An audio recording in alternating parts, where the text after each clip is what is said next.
بنازم توی سیار مکس سیزن جای اون آریوس لجند اومده. من 255 شنیده داشتم، زدم ببینم میتونیم بگیریم یا نه. حتی عکسش هم حالا لود نشم چطوریه. یه 10 تا این زدیم، یه 10 تا هم این زدیم، چون من قبلا همگان لجندا رو گرفته بودم. اینا دیگه جمع شده بود.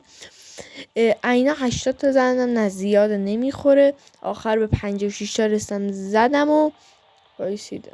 خب الان 80 تا گرفتم. از سیزن قبلی اینا رو جمع کرده بودم، 53 تا داشتم. به امید اینکه چیزا رو بده، اون کارتاشو 53 تا رو زدم ببینم چی میده. گفتم الان دیگه خفن میرم میگیرم و اینا.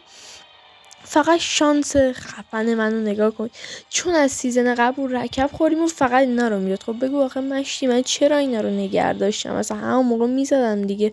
و خلاصه که رکب خوردم و فقط توکیناشو نمیده، چون از سیزن قبلی 3 تا هم واسه متیکش داشتیم، اونا هم زدیم ببینیم چی میده و از شانس اونا هم به اون متیک داد.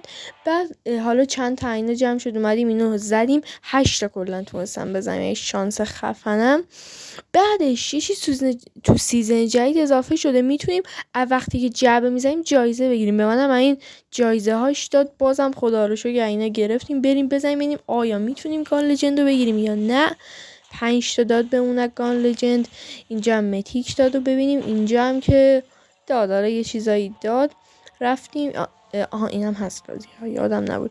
خب اینم که زدیم متیک شد و دیگه همین، نتونستیم این پیشرفت کنیم با 94 تا. آره آقا دمتون گرم، ممنون شدم. لایک کنید، چنل رو سابسکرایب کنید، کلی ویدیو خفن داریم و رکب خورین و امیدوارم ویدیو خوشتون اومده. دفعه بعدی ان شاءالله بگیم خداحافظ.